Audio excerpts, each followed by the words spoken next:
So as you can tell by my accent, I'm from Australia, and this is working. Okay. So geospatial technology, what is it? That's the look, that's the GIF that I've saved on my phone that I send to everyone when I ask people, okay, tell me what it is, exactly what it does. And that look is pretty much the look that my mum gives me every single time I tell her how my business is going as well. But what it is that it's basically refers to any location in the world, okay? So think of satellites, maps, navigation, GPS, drones, all that sort of stuff. That's all part of geospatial technology, right? I mean, for lack of a better word, you can actually call it mapping technology. So what I want to do is I want to just take you guys back to the future and sort of understand exactly where this technology came from, because I think it's really important to get a baseline of where this technology is. So this is the world's first drone, as I call it, right? So I call it the most organic drone in the world, and this was in 1903, and this little pigeon went on to capture these following images.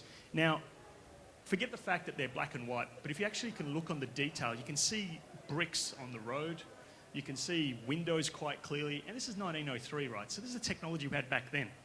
Then all of a sudden, World War I broke out, and this was one of the very first aerial photos taken, and you can see this is a village in Belgium, and this plane was flown by Wilbur Wright, and a couple of days later, it was completely bombed out, that village.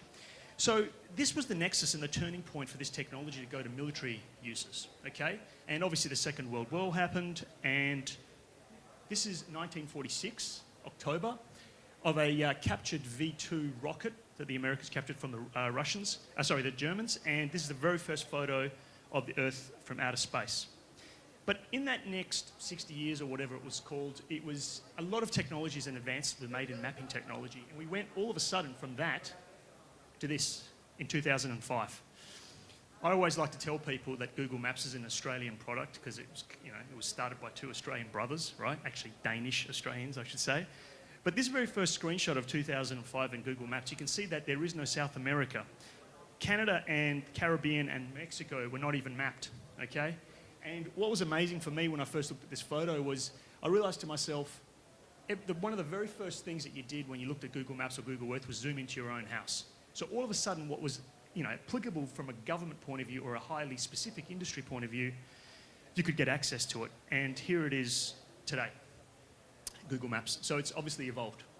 So how we all started is, the company was actually founded in 2012, and being from Western Australia, everything is mining and oil and gas related. So we were out there with a specific job of mapping mining areas, gold mining, iron ore and so forth, in completely offline situations. Now, when I mean offline, you had to take your satellite imagery, your geological maps, all your data points and so forth completely offline. But US military came along and they turned around to us and said, look, whatever you built from your four foundation companies which we're partnered with, this is like BHP, Rio Tinto, Samsung and so forth.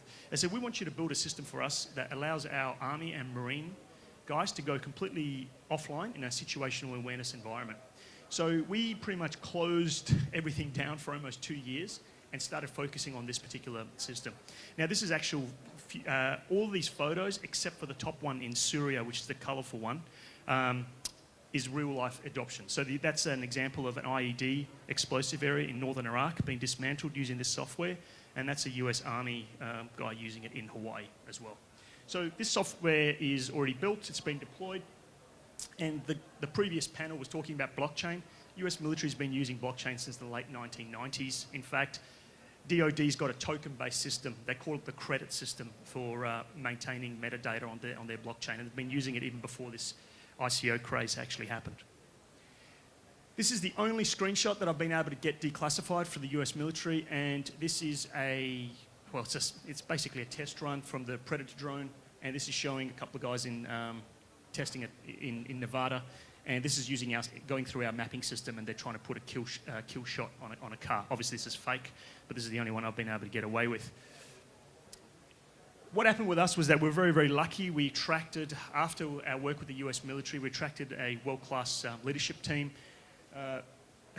You can come and see me at my booth and I can explain to you exactly who these people are. But the two gentlemen in the middle, Commander James McMahon and James Redder. These guys are obviously head of the Australian Special Forces, and also Colonel Jim Redder was US Air Force. He was involved with the cruise missile system, so global positioning systems as well. We've also got some highly influential corporate people. So our flagship product is actually a product called SOAR, and this product is effectively already built. We are in the process of converting it to consumer adoption, and it's basically the future. It's a platform for the future of all maps and imagery, okay? So exactly what does it do? Well, first of all, I mean, it's taken 3 years to develop, but when I'm at a bar or I'm at an airport or something and someone tells me, what are you guys building? What is SOAR? What we say to people is effectively imagine Google Earth on steroids. That's really what it is, right? It allows you to do things which currently are not possible in a consumer context outside of the military realm, okay? What we really want to do is we want to empower the next wave of mapping technologies. So what we've done is we've found a way using a technology called quad tree technology, and this quad tree technology allows us to view in one map everything from satellite imagery, aerial imagery, all the way to drone imagery. And it can take any type of data set, and if this thing ever works. This is just a quick little video of the highlights. So a weather satellite, for example, looks at all of Australia at a synoptic level. You've got daily imagery from NASA at 250-metre resolution. You zoom further in and you get almost daily Landsat imagery at, say, 30-metre resolution, and it's getting, this is obviously Perth. And you zoom in further, and then you get daily satellite imagery from the European Space Agency at 10-metre. You've got your Google Maps, which some of it is supplied by Airbus at 2.5 metres.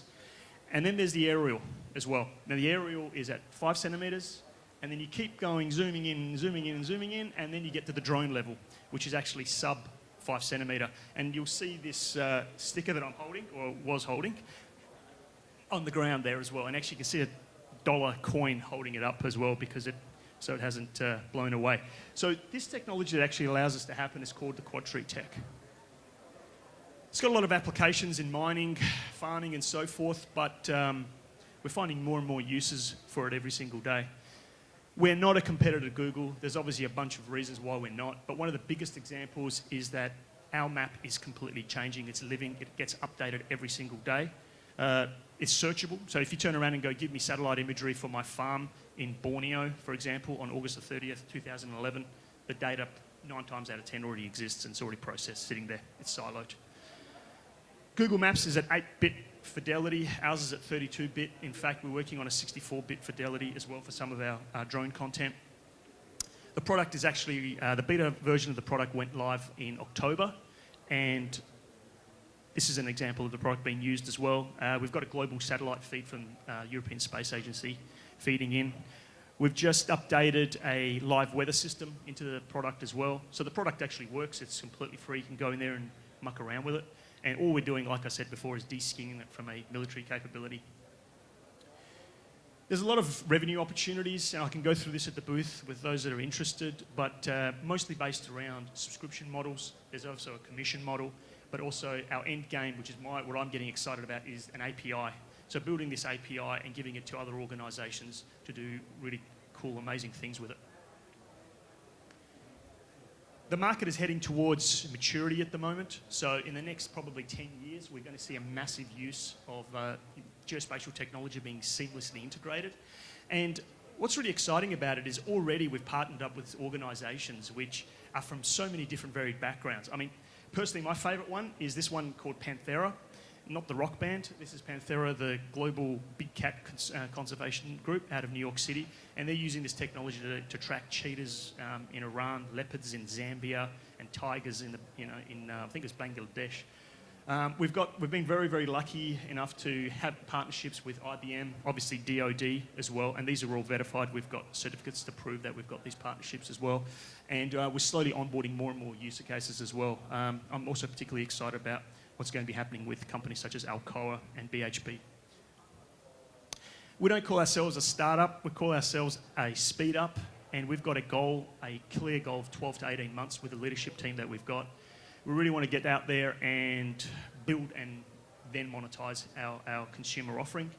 I guess this fourth point is the most important thing and I think there's some really exciting talks coming up after me today as well, which I'm really interested to hear about as well. There's a perfect storm brewing between satellites, IoT devices, and drones and driverless cars. And there is a massive gap in the market at the moment for consumer-based mapping platforms.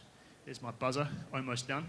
And so we really want to own this space. And when I say own this space, we really want to be able to take it to the next level and work with organisations that want to help us and from a strategic point of view, take it to the next state. Thank you so much for your time.